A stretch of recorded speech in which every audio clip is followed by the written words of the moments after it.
Şu halde açıyorum gece gece güneş gözlükleriyle. Hoş geldiniz.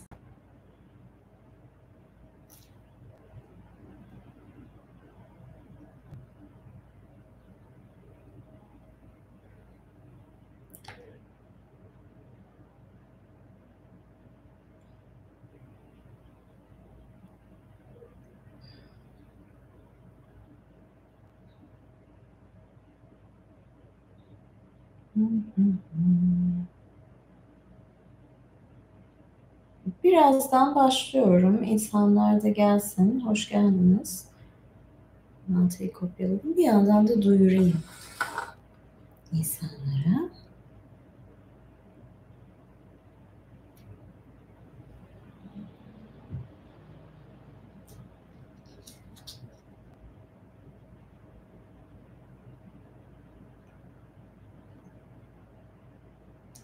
Ring light'ların yansımalarına bak. Ring light'lar. Birden fazla. Ve ışık gözlerimi aldı. Şu anda YouTube'da canlı yayındayım. Bir taraftan karşıdan onlar beni izliyor. Siz buradan izliyorsunuz. Linki bırakıyorum buraya. Ah, dünyam aydınlandı ya. İyi oldu. Ay. Uzun aradan sonra siyah giydim, bir garip geldi yaz günü. Canlı yayındayız. Büyük ihtimalle Yunan mitolojisi okurum diye tahmin ediyorum. Link burada. Görüşürüz.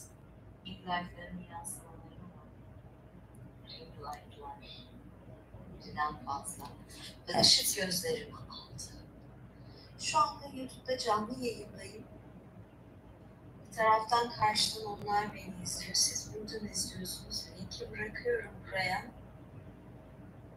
Ah. Evet. Şöyle biraz daha ayaklarımı uzatayım. Baş ağrısından direndim. Ağrı kesici içmeyeceğim dedim. Canlı yayın yapacağım, yani içsem fena olmayacak. O yüzden de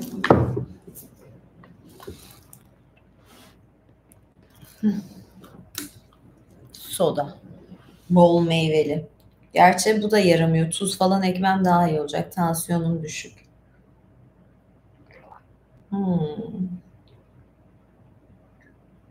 Ay çok güzel geldi. Gerçekten.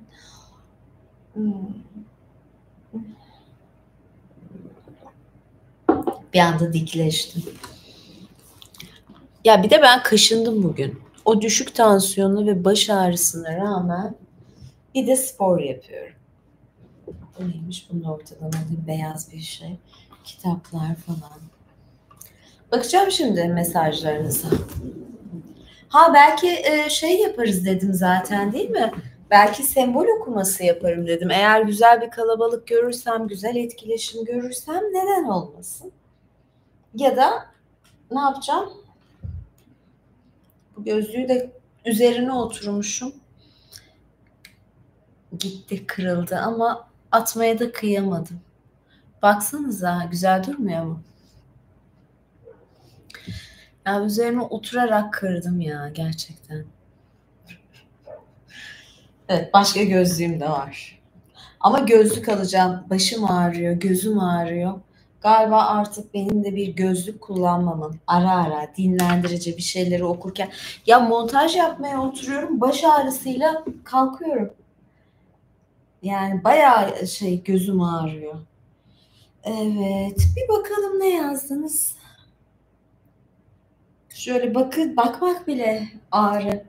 Bir kere bir arkadaşımın gözlüğünü takmıştım. Ay dedim, okumak ne kadar kolaymış. Gözüme konfor geldi. Çok rahat, her şey çok net. Ya ben böyle zorlanıyorum.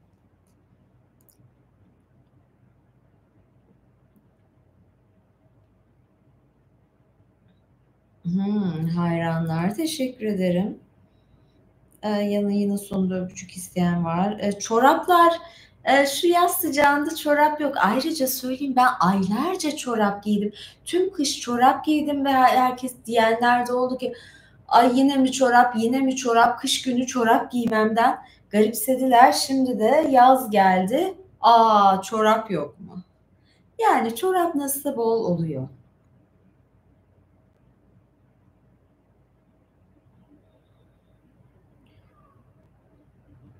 Evet. Yok yok, iyi hissediyorum yani, iyi düşünüyorum. Evet, tabanlarım gerçekten iyidir. Yani mesela özel yayında olsanız daha fark edersiniz.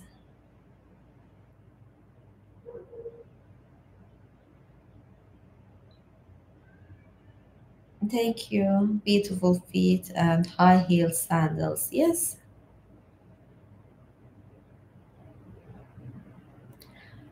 Trample üyeliklerde farklı türden olur ama yani birini kullanmak gerekir. Ben bu elbiseyi sanırım alınca ben bir kere giydim. Bunu aldım ve ne zamandı söyleyeyim? 15 sene önce falan olabilir. Dün gibi hatırlıyorum. Yaşım da iyice çıkacak da. Yani böyle bir o herhalde yazlık bir yerde. Böyle aldım ve bir kere giydim. Yani ne zamandı? Herhalde 15 sene olmasa bile 2012 falan olabilir. 2012, 2011 falan bu zamanlarda bir ara almıştım ve bir kere giydim. Aa, dedim bu duruyormuş. Şu ayakkabılarla da yani şu terliklerle de güzel olur. Böyle bir şey yaptım yani, yazlık konsept, yazın kulübe gitme konsepti. Evet. Şimdi isterseniz bir sembol okuması yapalım. Zevkli olur mu? Ne diyorsun? Şey yapayım. Süper teşekkür yollayan ilk kişinin söylediği sayıyı kitapta okuyayım. Onun sembolü o olsun. Ne dersiniz? Kilo almıştım. 50 kiloya çıkmıştım. Ama onu galiba şey yaptım. Başım ağrıyor ama. Yani karbonhidrat almadım falan. Belki o şey yapmıştır.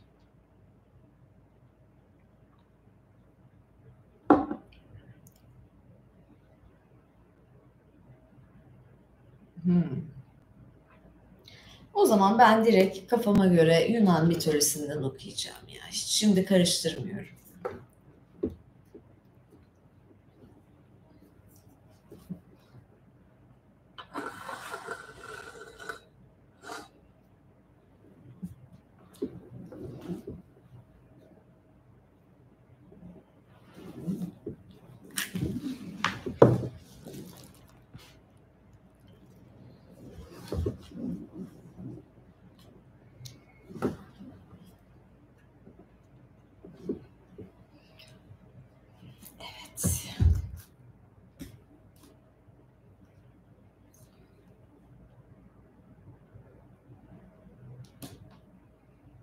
Evet, başlayalım. Ne okuyacağım biliyor musunuz? Zaten böyle bir şeye niyet ediyordum. Leto'dan okuyordum. Aslında ondan devam edebilirim. Ama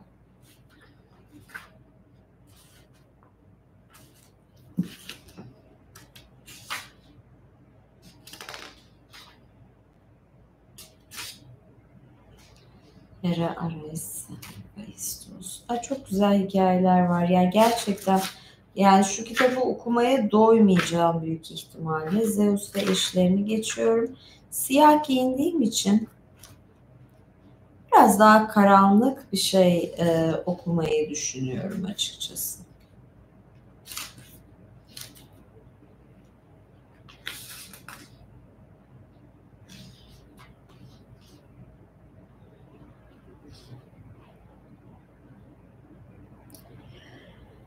Ah, evet ya, birazcık savaş tanrısından, Ares'ten, Hera'dan falan bahsedeyim.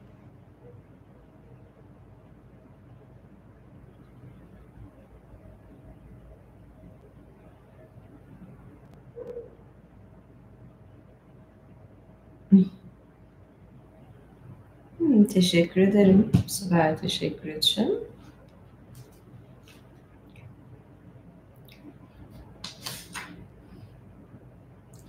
Şimdi ben geçen hafta Leto'dan bahsetmiştim. Bir Anadolu tanrıçası demiştim Leto. O bakımdan önemlidir. Ve Athena yok. Evet. Artemis ve Apollo'nun annesiydi. Bugün ise Zeus'un resmi karısı, resmi nikahlı karısı Hera'dan bahsedeceğim. Önceki okumalarda, önceki yayınlarda Hera'dan bahsettim. Bu daha farklı bir anlatım şekli. Resmi karısı, nikahlı eşi Hera hanımefendiden bahsedeceğiz bugün. Hera, Ares ve Hephaistos'tan da bahsediyorlar. Şimdi biraz gözlerim şey olduğu için hafif baş ağrılı ama okurum, bol ışıklar falan yaptım. Hem rahatsız ediyor hem ancak okuyorum. Ay yaş ilerleyince yani tamam böyle gözüküyorsun ama içeriden gözler biraz gidebiliyor. O da ayrı. Evet. Başlıyorum. Hera'nın oğulları Ares'ten ve Hephaistos'tan söz etme vakti geldi. Ben bunları biliyorum da şimdi size anlatayım, okuyayım. Homeros'a göre her ikisi de Hesiodos'a göre ise sadece Ares Zeus'un oğluydu. Ancak Homeros Zeus'un Ares'ten nefret ettiğini, çünkü onun sadece çatışmadan, savaştan ve muharebeden zevk aldığını, bu aynı şekilde Pallas Athena hakkında da söylenebilirdi. Annesi Hera'ya benzediğini, aslında Titanların yaşadığı Tartaros'ta en alttaki yere ait olduğunu belirtir. Oysa Ares, Homeros'un anlattığına göre annesine de sadık değildi. Hiçbir temisi yani doğa kuralını tanımıyordu ve canı istediği zaman düşmana yardım ediyordu. Athena'nın fırlattığı taş ona isabet ettiğinde ve yere düşerek her bakımdan onursuzca orada yattığında devasa gövdesinin uzunluğu 700 ayak tutuyordu. O, yani Tunç Ares yaralanırsa 9.000 ya da 10.000 erkek gibi kükrüyordu. Ares şöyle söyleyeyim, Mars'tır. Savaş tanrısıdır. Mars gezegeniyle de ilintilidir ama Mars dediğimiz zaman Roma mitolojisi olmuş oluyor. Bu Yunan mitolojisi olunca Ares olarak söz ediyoruz. Evet, yani Hephaistos belki de oğlu değil ama Ares oğlu olarak sayıyor her iki tarafta. Hephaistos da Homeros tarafından pek takdir edilmiyordu. Onun topalladığı ve bir devden çok bir cüceye benzediği bilinmektedir. Buna karşılık o en azından marifetli bir ustaydı ve annesi ile babasının arasını buluyordu. Olimpos'ta tanrıları güldürdüğü zaman aralarındaki anlaşmazlığa son veriyordu. Homeros'un bu iki kardeşi betimlemesinden büyük ozanın savaştan ve çatışmadan ne kadar nefret ettiği anlaşılmaktadır. Ares hakkında sadece Hera'nın soyundan gelmesi ve Trakya topraklarına bağlı olması dışında bu kadar az şey bilinmesini ona borçluyuz. Aslında İlençle dua ile de uyumlu adı hemen sadece savaş için başka bir sözcüktü ve Tanrı'yı bir defa kişisel, belki de delikanlı olarak anlatan öyküler unutulmuştur. Antik çağ sanatçılarımızın örnek aldığı Etrüs belirtimelerinde de o delikanlı olarak görülür. Annesinin ona babasız hamile kalma öyküsü de sadece Romalılarda anlatılır. Özellikle bu tür öyküler tanrıçamız Hera için tipik olduğundan bu öyküyü Romalılar kesinlikle uydurmamıştır. Hera'nın oğlu Tayfon'un da babasız doğduğu burada unutulmamalıdır. Anne diye Hera söz konusu olacağı için başlangıçta Tayfun'la yapalım. Aşağıdaki öyküleri de bir arada tutan Hera'nın kişiliğidir. Yani Hera ile ilintili onun oğullarından öyküler var burada. Ay, soda içmek de birazcık insanı şişiriyormuş tabii yakında. Bunu da fark etmedim değil. Gerçekten meyvelerden çiçek yapınca çok güzel oluyor. Sodada içimi. Çilek de attım içine, çilek kokulu. Hera'nın hamilelikleri.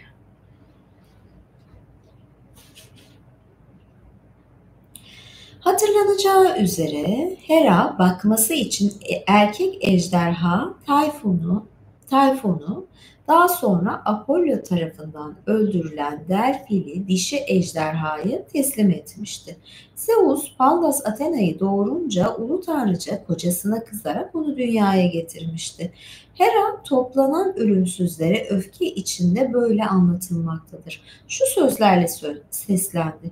Siz hepiniz tanrılar ve tanrıçalar baş tanrı Zeus'un beni kendine eş aldıktan sonra bana nasıl kara çalmaya çalıştığını dinleyin. Bütün ölümsüzler arasında temayüz eden Athena'yı bensiz doğurdu. Şimdi aramızdaki en çelimsiz ise doğurduğum oğlum Hephaistos'tur. Evet, Hephaistos topal tanrı tabii. Kendi ellerimle onu denize attım ama Nereus'un kızı Tetis onu yakaladı ve kız kardeşiyle birlikte bakıp büyüttü. Oysa Tetis bize başka bir iyilikte bulunabilirdi. Seni gidi dehşetengiz ve düzenbaz. Athena'yı doğurmaya nasıl cüret ettin? Ben doğuramaz mıydım sanki? Güya ben senin karındım. Şimdi de ben bir şey yapacağım. Böyle bir oğlum olacak ve tanrılar arasında temayüz edecek. Bunu senin yatağını da benim yatağımı da kirletmeden, senin yanına gelmeden yaparım. Senden uzak dururum ve öteki tanrıların tarafını tutarım. Burada kızgın bir Hera var aslında. Yani Athena çok güçlü bir tanrıça. Zaten şeyler arasında Athena çok büyük, Apollon çok büyük, Artemis çok büyük. Yani hani Zeus'un bunlar çocukları ama Hera'dan doğma çocukları değil. Hera'da resmi karısı, nikahlı karısı, diğeri imam nikahlı karıları gibi yani kumalar. Ve onlardan doğan çocuklar daha büyük, daha akıllı, daha becerikli. Ya Hera'da bir şey yok. Bir tane Hephaistos'u doğurmuş. O da topal, çelimsiz. Ya kıskançlıktan çıldırıyor. Diyor ben de öyle bir doğururum ki diyor. Ben kendim yaparım diyor. Yani böyle senin şeyine de kalmadım diyor. Senin dölüne de kalmadım diyor. Gerek yok diyor falan. Ben kendim halledeceğim diyor. Yatağı kirletmeden falan derken. Evet, devam edelim. Dominant bir kadın Hera. Biraz da kıskanç. Hera bunları söyledikten sonra tanrılardan ayrıldı, dua etti ve eliyle toprağa vurdu. Dinleyin beni Gaia ve yukarıdaki Uranos, yerin altında Tartaros'ta yaşayan titanlar, tanrıların ve insanların soyunun geldiği sizler, hepiniz dinleyin beni ve Zeus'tan daha güçsüz olmayan bir oğul verin bana. Zeus'un Kronos'tan daha güçlü olması gibi oğlum da ondan daha güçlü olsun. Hera güçlü eliyle toprağa vurdu. Bacağıma vurdum da. Neyse. Yaşamın kaynağı Gaia sarsıldı ve Hera sevindi. Zira başarıya ulaşacağını sezmişti. O andan itibaren bir yıl boyunca ne Zeus'un yatağına girdi ne de önceleri onunla tartıştığı toplantılara katılarak onun yanında yer aldı. Tapınağını terk etmedi ve sunulan kurbanların zevkini çıkardı. Bir yıl sonra vakit geldiğinde ne tanrılara ne insanlara benzeyen, ölümlüler için felaket olan korkunç Tayfun'u doğurdu.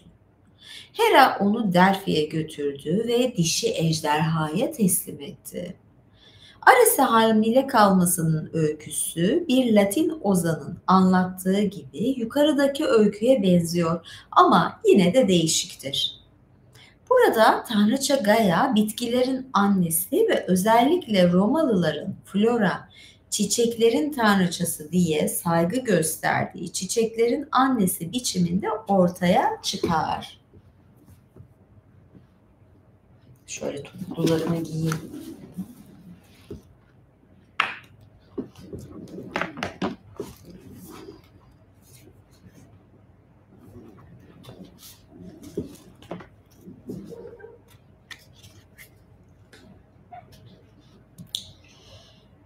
Evet. Nerede?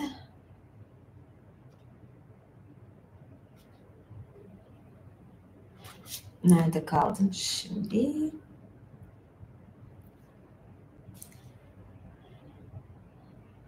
Evet. Burada tanrıça Gaia bitkilerin annesi ve özellikle Romalıların flora, çiçeklerin tanrıçası diye saygı gösterdiği çiçeklerin annesi biçiminde ortaya çıkar.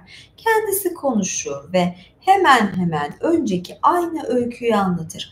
Tanrıların kralının eşi malum nedenden dolayı incinmişti ve kocasız hamile kalmak için her şeyi denemek istiyordu.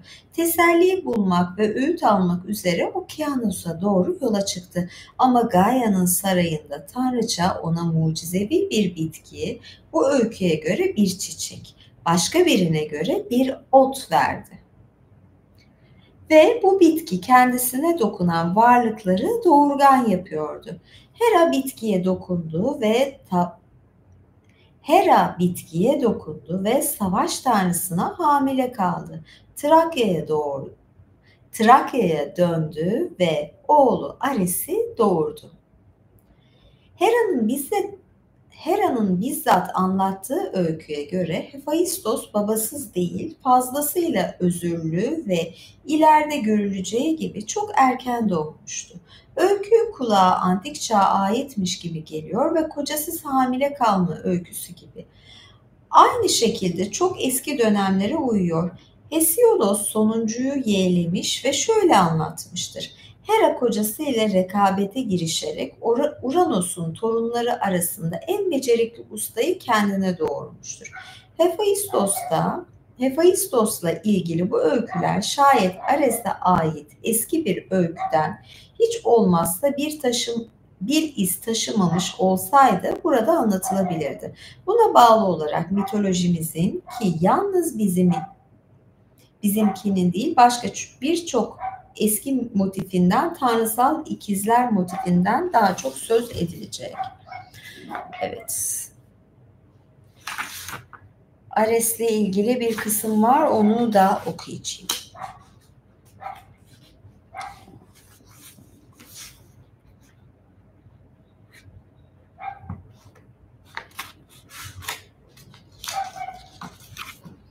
Şöyle bir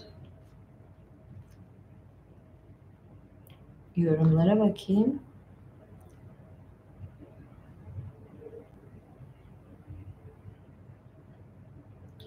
Kitapta ne yazıyorsa o özürlü, yani kitapta özürlü diye çevirmişler, engelli demiyor. Yani zaten bir engeli yok Hephaistos'un, sadece topallıyor. Yani kitapta yazdığı gibi okudum. Yani şu anda böyle buradan alınacak falan. Yani şöyle bir şey bilmiyorum gerçekten. Hani engeli olan, topallığı olan, sakatlığı olan kişiler özürlü ya da böyle deyince şey yapıyor mu? Yani ben özürlü, o özür diliyor olarak zaten hiç algılamıyordum ama evet, bunda da doğruluk payı var. Niye öyle diyoruz? Ama şey böyle, yani kitapta yazdığını okudum, o anda da bunu düzeltmek aklıma gelmedi.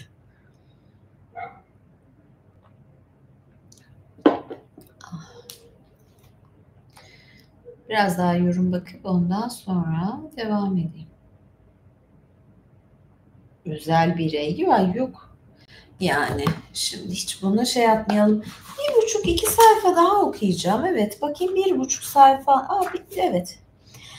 Mitolojimizdeki biricik ikizler sadece Leda'nın oğulları Dioskurlar, Kastor ve Polideukes değildi. Bu çiftten birinin ölüme boyun eğmiş, yani Hades'le bağlantılı olması, kardeşlerin tanrısal birer varlık olmasıyla çelişmiyordu. Ancak onların edimleri mitolojiden çok kahramanlar efsanesine aittir. Diskurların rakibi Abharitler, İdas ve Linkoius gibi menşeisi itibariyle tanrısal ikizler olan öteki çiftler tamamen kahramanlar efsanesine girmiştir. Aktorin, ay zaten zor, gözüm zor görüyor. Bir de böyle kelimelerde daha da zorlanıyorum. Şöyle değişik buraları hızlıca geçeceğim. Kendi kendime okuyorum. Kitap okuma şeyini kendi kendime fısır fısır içimden okuyorum.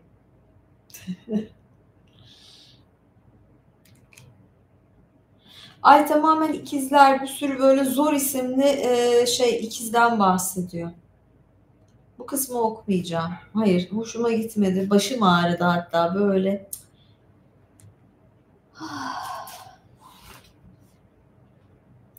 Yok yani ben evet bu kısmı okuyayım, onları daha sonra şey yaparım. Ares ve Afrodit olayına falan da girerim ama yani şöyle bir şey oluyor. Yani Hera o kadar kıskanç ki diyor, yani ben de kendi kendime doğururum diyor, hem de ne kadar üstün olur diyor. Şu var ama Ares savaş tanrısı. Yani hiçbir zaman zekasıyla hareket etmemiş. Tamamen dürtüleriyle hareket etmiş. Güçlü, kuvvetli, tamam ama yani zeki değil, diplomatik değil. Yani savaşmayı biliyor sadece. Bir de zaten neydi? Afrodit'le ilişkisi var. Gizli ilişkisi var böyle.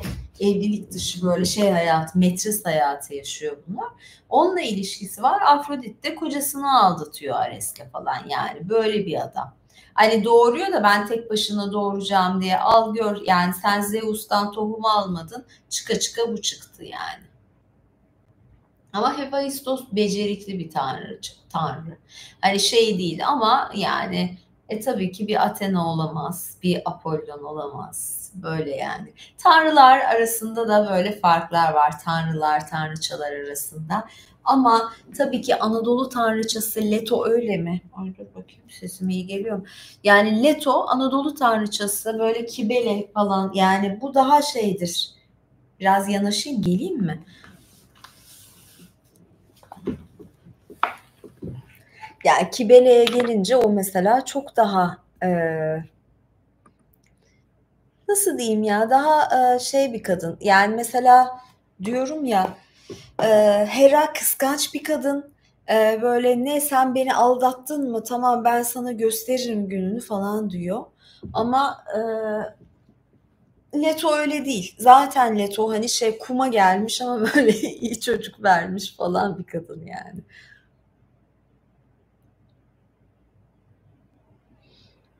Ayağımdan odağınızı. Şey yok ama mesela mitolojide bir ayak tanrıçası yok.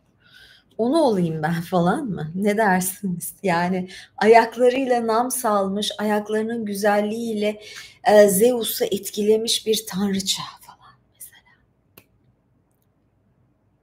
Yani.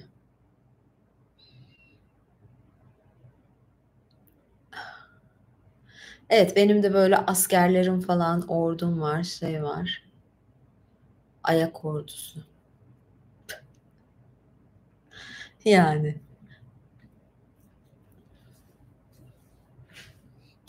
Öyle, neyse bugünkü yayını burada bitiriyorum. Hafta içi bir video, ayrı bir video yüklemeye çalışacağım. İstiyorum bir yeni video yapmak. Onun dışında herhalde önümüzdeki hafta bir banttan video koyacağım ama ayrı sürpriz bir canlı yayın açarım. Gitmeyeyim. Ne diyeceksiniz? Evet, soru bekliyorum. Madem öyle, gitmeyeyim. Tamam, buyurun. 2 dakika daha duracağım.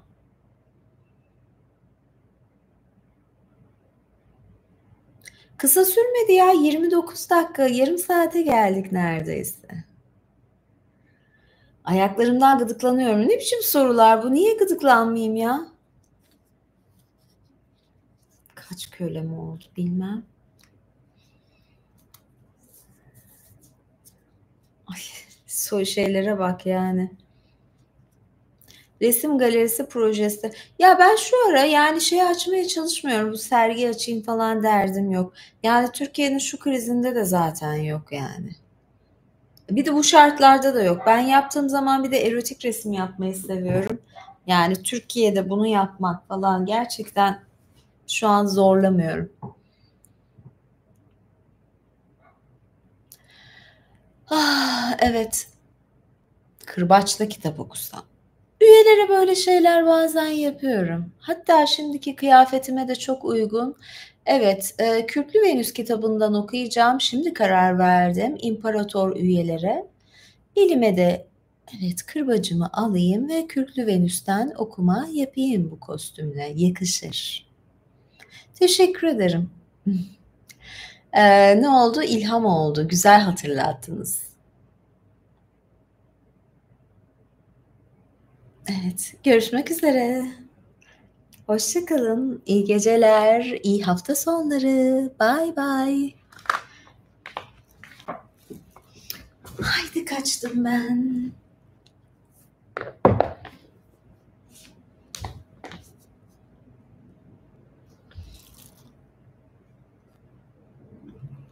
Dur dur dur. O zaman imparator üye olarak gelin canlı yayına yetişirsiniz. Oradaki daha çok konuşuruz. Bay bay.